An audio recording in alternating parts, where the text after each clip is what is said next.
It's really difficult to find great executives. Spirit Consulting helps organizations find all-star executives and hire the right one using work psychology, so you can serve more customers and grow your business. To get a free quote, go to spiritmco.com. Enjoy the show. Welcome back to the podcast. So excited to be able to have Jillian on the episode today. Oh man, I've been looking forward to this all week. So excited to be able to be here with you. Jillian, can you tell us, who are you? Yes, thank you, Chris, for having me, first of all. I am a hospital CEO. I'm a healthcare strategist. I'm a mom. I'm a wife. I'm a daughter. I'm a sister. I'm a servant leader of other people. That's how I describe myself. Which role is your favorite? Mom. My kids are 4 and 1, and so it is a lot of fun right now. Don't tell my husband though.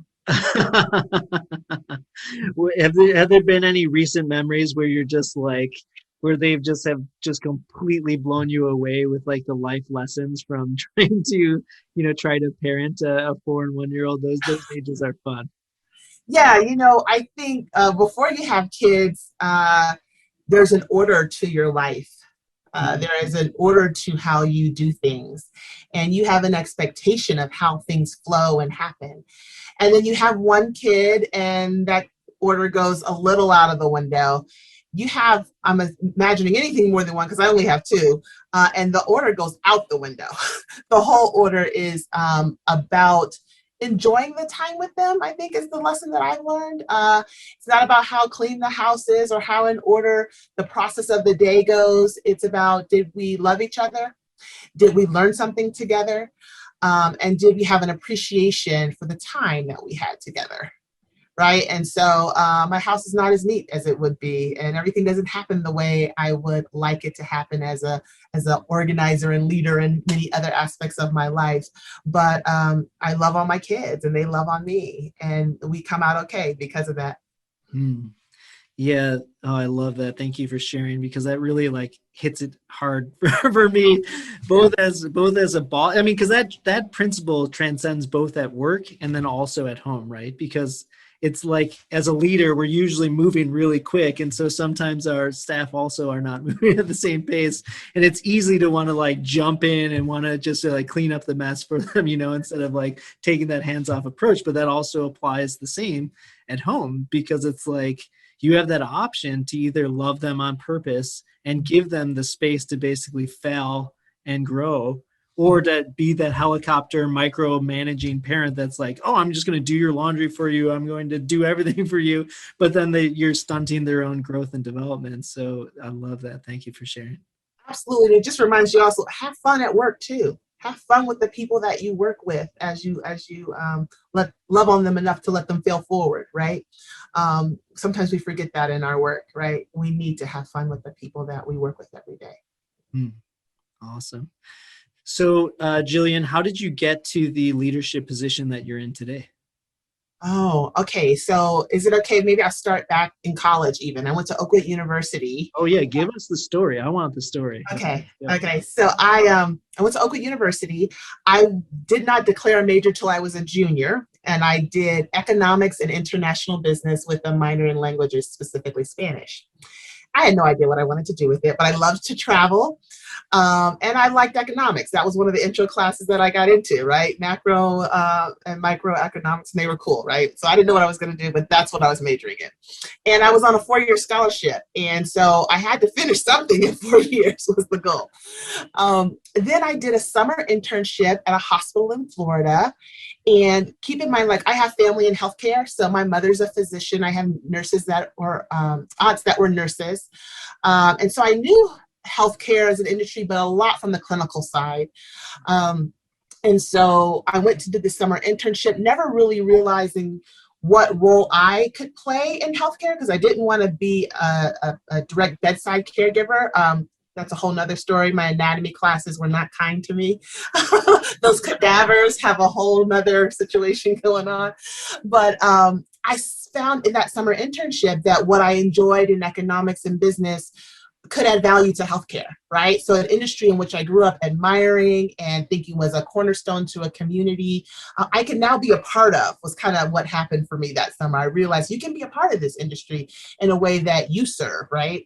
So I went back to college my senior year and changed my major to healthcare administration, and still needed to graduate in that 4-year time period. So took all the appropriate classes and doubled down that senior year to complete my degree. So then I went and applied for a residency fellowship program with Advent Health, and so did that 3-year program. Got at the same time getting my master's degree. I went to UCF, University of Central Florida, got my MBA with a concentration in finance. And then the 3rd year of that residency program, I ended up in the Chicago market with Advent Health. And I helped build a hospital, so a greenfield hospital that we put up there, and that was a wonderful experience. And I ended up staying there for I always counted in winters when I lived in Chicago. 4 winters. I stayed in Chicago, helping open that hospital. So doing everything from wayfindage, signage, and furniture to recruitment of medical staff and associates to building programs. So I was the assistant to the president and the CEO when I first started out of my residency program there, and then became the director of ambulatory and support services through transitions there, and built programs and had a lot of the ancillary departments. Once I left Chicago, so I'm from the Southeast, born in Tennessee, raised in Georgia and Alabama, and so I had to get some more sunshine in my life. So I moved back to Florida and did a director role for strategy and business development for a few years, built some programs at a hospital in Orlando, and then became the chief operating officer for that hospital. Interesting transition there. That wasn't necessarily my intention. I was interimly holding that role while we were looking for a replacement. And my boss brought me into the office one day and said, I think I found someone. And I'm like, oh, okay, who is it? When do we get to interview this person? He said, I think I'm looking at her. And I said, what are you talking about? But one of the pieces of advice that he gave me, or the things that he said to me, was, Jillyan, there's a couple ways to do interim, right? You can just hold it together, right? And make sure that it's ready for the next person. Or you can work to make progression and change. And you seem to want to do the latter. And so have you considered this role? And I hadn't, and I went back and thought about it and realized the last 3 months have been so much fun, right? Mm-hmm. And I had grown so much. And so I interviewed for it, became the chief operating officer at that hospital, and then the VP for strategy and new markets for the division was the role I took after that. I did that for a little while, and then moved out here to Colorado and became the president and CEO of a Vista Adventist hospital, and then transitioned a couple of years later right here to a Littleton Adventist hospital as the CEO. Wow. Awesome. So that's kind of been the journey. So yeah, my follow-up question to that is, when did you know that you had the goods to be a hospital CEO?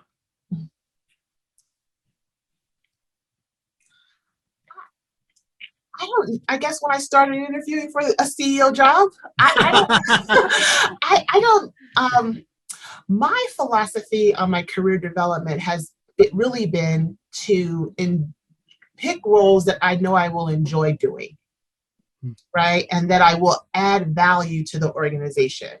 Back to that fun principle again. Yeah, if I will enjoy it and I will learn from it and I will add value, then I will do good work, is how I look at it. And I think when you do good work, you are fulfilled, and opportunities tend to come, right? And so it wasn't always about the next role. It was about the current role, and being fulfilled and adding value in that role, and then knowing what you're good at and using those things as a leverage or as a lever to assess what the next role potentially could be. So it, for me, hasn't always needed to be or have to be a hospital CEO, but this is the path that I've gone on thus far. And so, by the time I was interviewing, I knew I had the goods. Awesome. Well, thank you for sharing. Yeah, I was just thinking about like those that are kind of like going up that journey, as you kind of just showed the trajectory as to like how each step came along that pathway. Thank you for sharing in that way. And just thinking about maybe younger professionals that haven't been able to be at that level yet, but sometimes there are some doubts of like, like, is that like, should I apply for this? And do I have the ability to move into that CEO position?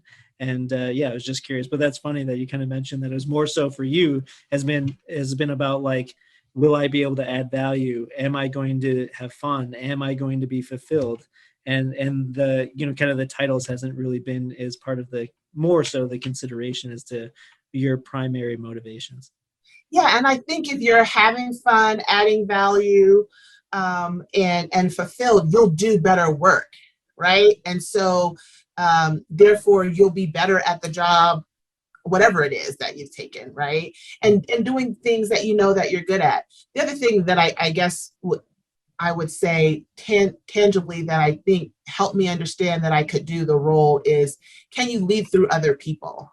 Because a CEO role, you're not doing everything, right, that has to be done. And you're also not thinking of everything that has to be done, right? And so can you lead through other executives and give them the guidance, but also the freedom to be creative and innovative to solve the problem? And if you can do that and coach people into those spaces, I think, you certainly can go to whatever that next level is. Awesome. Well, thank you for the wisdom shared there. So Adventist is a faith-based organization. So what does that mean for you? How do you live the gospel every day while at work?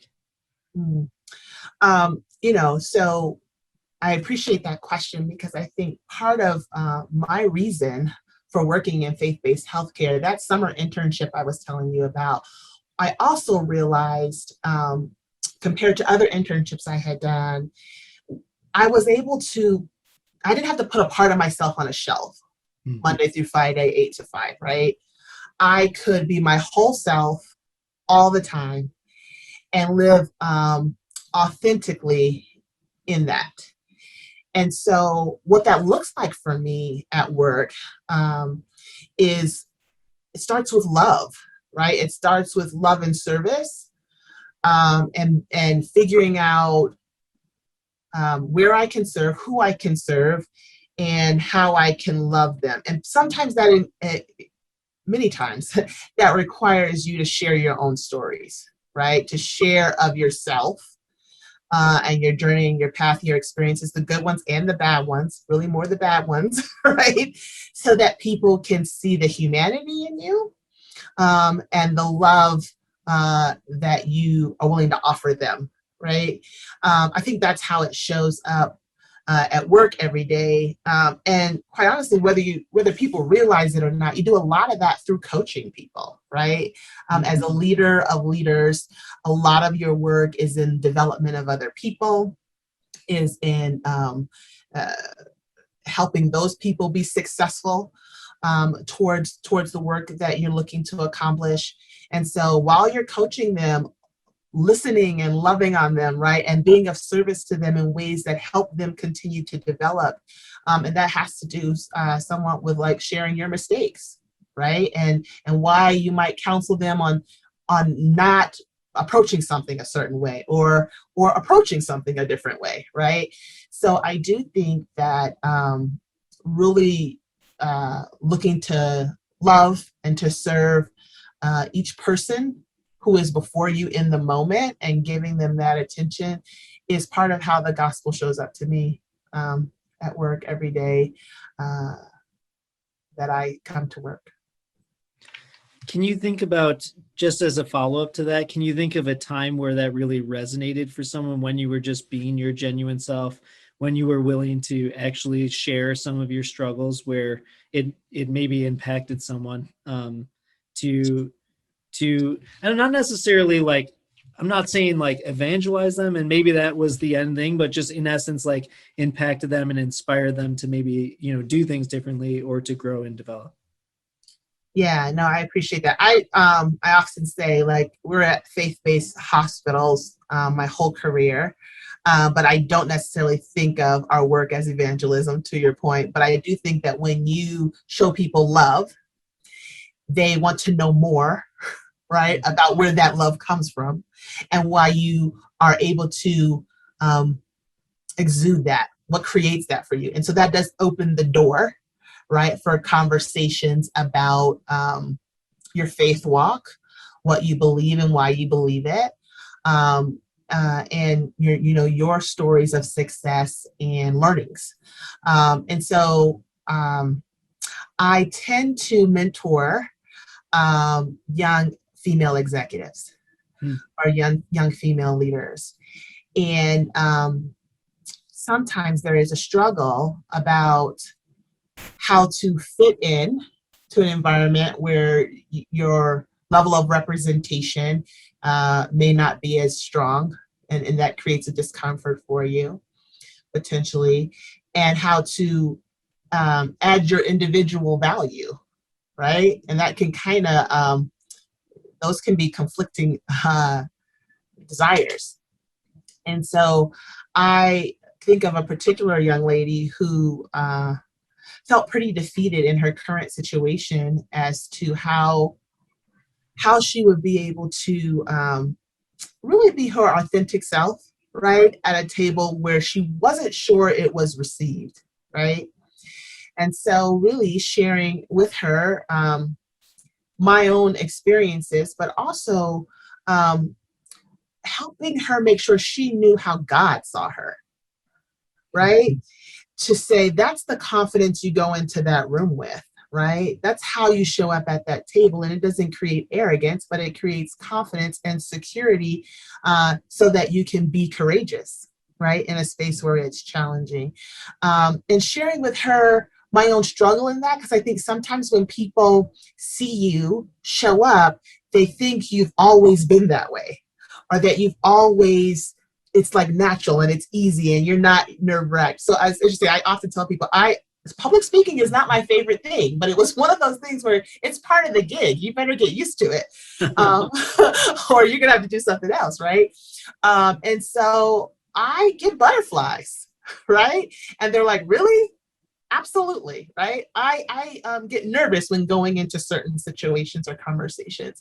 And this is how I handle it, right? So I think helping to make a bridge between people that are doing it today also still have some of those challenges that you're experiencing, but there's a way to overcome it, right? And for me, it's a reminder of starting with how my Heavenly Father sees me as his child. And reminding myself, he doesn't love me any differently than the person I'm sitting across from, right? And so that does create a level of value within yourself at the table that says we're both children of God, right? And so we both have something unique to bring to the table that God is appreciative of and loves and created in us, right? And so for her, that allowed her to sit at a table that she otherwise wasn't going to sit at, right? And to take a chance on herself and believe in her ability to go forward. And it was really to interview for a particular role, and she accomplished her goal and was offered that position. Right? Yes, let's go. I love that empowerment and coaching and that vulnerability to share that, because I think about that's just so wise. And I really don't think about that frequently, because even just thinking about for my own direct reports, that there are these places that I've had to develop as a leader to be able to do the work that I'm doing today, but just like being able to go back to where they are and recognizing that some of these things of those butterflies and nervousness or apprehension, or maybe not having the same self-confidence, all of that stuff was present. And even today it can show up and manifest itself. And so what do you do with that? And so, yeah, I really love that. And thank you for sharing. I'm just curious before we kind of move on, like we're sitting in the area of like, okay, so what are some of the things that we've had to overcome? Just curious if there's other vices that you can think of that you've had to overcome as a leader in order to be in your present leadership style today. Now, a word from our sponsors. Have you been feeling unfulfilled? One of the best ways to experience joy is by caring for the homeless. A charity that I've grown to love, River of Light, food rescues 1 million meals per year for the needy in Chicago.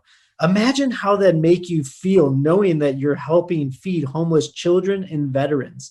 To make a tax-deductible donation, please visit riveroflightchicago.org. Again, that URL is riveroflightchicago.org. No one should go to bed hungry.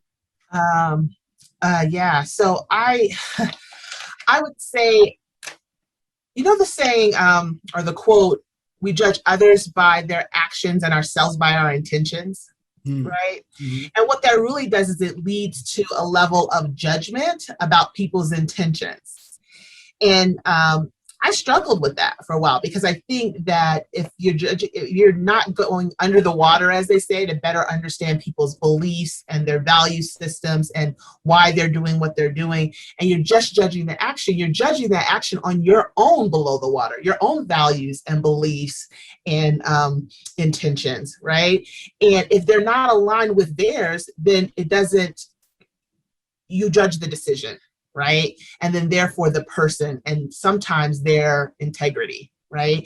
And so sometimes I would find myself being a little bit black and white, not living in the gray, and saying, hey, they did this, so they must believe or think Y because they did X.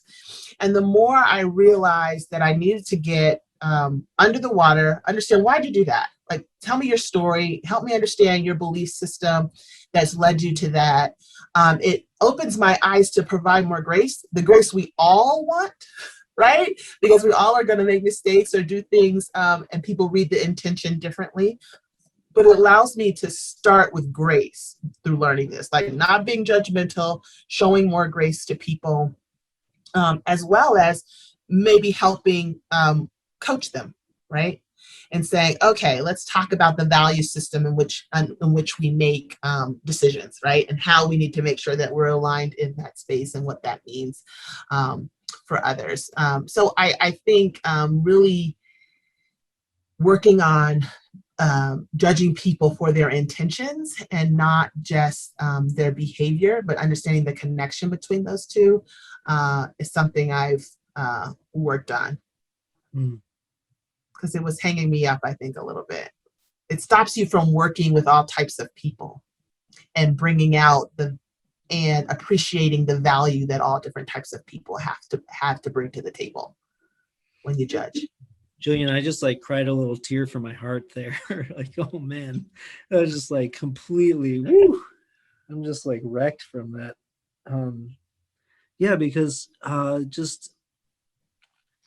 just thinking about, it's so easy to when you progress into the kingdom, it's so easy to forget the struggles before the blessing, and like you're saying, judge other people and judge their actions instead of like their intentions, and thinking through, like having that real empathy to say like, okay, what's going on? Because that ultimately becomes the stage for ministry and for loving them. Because if you don't have that empathy to be able to say like, okay, well, let's pull back the covers here and hurt people, heal people. So if these people are acting this way, they're hurting in some way. So what? Yeah, and sometimes they don't understand. Sorry. Yeah, no, go ahead. Well, and sometimes they don't understand the implications of their behavior. So if my intention starts here, but this is my behavior, do you know the implications of that behavior? And does that line up with your intention? And if that is like, many times I've been able to have that conversation and they're like, whoa, no, that's not what I intended for my behavior I intended my behavior to impact, right? And so it helps them grow and draw connections to their own story, right? And their own below the water intentions and belief system, and how that drives their actions, and then what outcome their actions get for them, right? And so it allows you to have the grace, but also help them continue to develop, because everybody's not going to judge them on their intention, right? In the real world, people are judging on behaviors, and you really want to make sure that your intention is what lives out, right, through your behaviors. And sometimes we have to take a different path there, intentionally, whether we know it or not. Well, awesome. Wow, I think this has been like one of the deepest. I just like am getting a little snippet into your prayer life and in your discernment journey, because that's really deep, and I think you've probably given me one of the deepest responses to the Vice's question. So, oh man, I just love it. I love it. So good, so good. So now we've kind of fleshed out some of those struggles. Let's dive onto the other side. What do you think are some of the natural giftings that you've received, or virtues that come naturally to you that you feel like you're getting to a master level? Yeah, master feels like a strong word to me, because I'm a lifelong learner, right? And feel like I'm always on the journey. And it's interesting because some of them I feel like are ones that I've been working on for a long time. Right, so, because if we brand ourselves that, there's going to be some sort of trial that you got to. Right, exactly. So I don't put that out in the universe quite yet. Right. Master level, but I think I am gifted with persistence.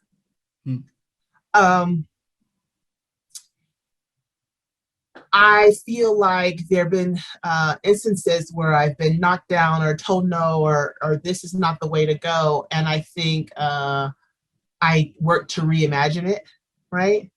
Work to understand why people don't think something I want to do is maybe of value, or the timing isn't right. And persistence, I think I've been gifted with, such that I'm not taking it personally and not quitting, right? Mm-hmm. I'm trying to figure out how to still meet that need that I see that's out there, but maybe in a different way, or in a way that is more palatable or acceptable or embraced. I would also say I've been gifted with authenticity and vulnerability. And it's been a journey for me, though, to be honest. I felt like there was a significant part of my career early on where I did not always share myself. I think as I started to realize in leading other leaders, right, when you aren't the expert, right? So when I became the chief operating officer for the first time, I had a lot of departments for which I was clearly not the operational or clinical expert. I have no clinical training, right? Mm-hmm. But I had emergency departments and surgical services and imaging and all the support services, of which I had never done any of their jobs before, right? And so that is a humbling thought, right? And if you want to be effective in supporting ultimately the vision of what you have to be created, right there, you got to figure out how to engage and lead with those people. And I had a simulation exercise when I became the COO. And I was at the same hospital, so there were several people that I had worked with for a few years, right, as the business development and strategist. But I became their boss. And they said some things in that assimilation exercise that really opened my eyes. They said, "We don't know who you are." I mean, they didn't use those words, but they said, "We don't know about you outside of the four walls of this building." And I said, "Well, what do you mean?" They're like, all we know is what you do when you're here and when you're emailing us when you're not here. Right? Wow. And we're kind of like, does she expect us to respond at 10 o'clock at night? Right? And so really realizing the impact, then again, of my behaviors, right? That my intention was, no, you don't have to email at 10 o'clock at night. But that's when I do my second round of work, because I would go home, work to exercise. I was in school and do some other things. And then I get back to the email, right? Well, they were in a different phase of life. They had families, right? And so 10 o'clock at night, they're about to go to bed, right? And so the implications of my decisions or my actions and what I was having to watch. And so I realized the more they can know about my heart, and the more they can know about who I really was and what I value and what I see as important, the better relationship we would be able to have. And so it started my journey on really trying to live authentically, and be vulnerable to people, and to say, hey, like, let's talk about this in the emergency department. I don't see this going well, but I'm not going to pretend like I have the answer. Right? What do you think is the answer? How do we go after achieving this goal? Do you think this is the right goal? If we agree this is the right goal, how do we get there? Right? Because we've got a long journey to make, right? But versus, telling people what to do and not being humble enough or vulnerable enough to say, I don't have the full solution. Let's work together, right? And so that combination of starting the journey of authenticity and vulnerability have really been a wonderful eye-opening journey for me. And it really, what others have told me is that it draws people to you because you're not faking it anymore, right? You're not trying to pretend like you know something you don't know. But it also builds confidence in what you do know, right? And so that balance of, I know what I know, I'm going to bring that to the table and work to add value. I'm going to be authentically who I am so you can see my heart and my intention. And I'm going to be vulnerable enough to say what I don't know. Right. And we're going to go figure it out together. And so that journey is something that I've gotten better and better at every year. And I was scared to do it at first because I thought that it meant I wasn't capable, or that people would think I wasn't capable or competent. And that was what was holding me back, I think. And I think I didn't see a ton of it around me, right? But I think it's been a beautiful journey for me personally. It's created fulfillment for me through my career. So yeah, I have a friend who's a vice president at an organization, and that's something that he's opened up to me many times, that he just struggles with this area, that being able to be vulnerable, to share like actually what's going on, and share, just to do exactly what you just said and that's a real struggle. And to your point, that like, if you're putting up those walls of like, I know everything and I've got it all figured out, telling people that, etc., then you can also get to the root of like actually being able to accomplish, to be able to grow to the area that you're looking to grow in. So wow. And then the other trend that I've just been seeing a lot lately is a lot of people are talking about, showing up authentically. And so that just, and it's interesting to think about like how the world is, I don't mean to put her on blast, but there's a celebrity recently that, is stepping down from a major like talk show that she's been a part of. And like, the whole thing is about love and compassion. And then basically like everyone's finding out that that's like behind the scenes, that's the exact opposite of the way that she's showing up. So I guess that's just kind of been one of the struggles that I've been seeing or thinking about too, when we talk about authenticity, is like, yeah, I mean, I agree with you, Jillian, but I also see that like, if we're talking about being our authentic selves, I guess we have to do, as leaders, we have to make sure that the people that we're bringing into the organizations too are like holding those same values as us, because if not, then, if you're someone showing up authentically, but that's also like against the grain of the value systems that we're trying to portray, then that could be like a bad thing for the organization as well, which is a little bit of a tangent beyond what you just said. So sorry for that. It's just been on kind of my heart and just thinking about it, because I've been struggling a little bit, like thinking about like, as we talk about diversity, equity, and inclusion, and like how some organizations like are not valuing that. And then we say, oh, we love all people. But then when you look at the highest levels, it's just not to be that way at all.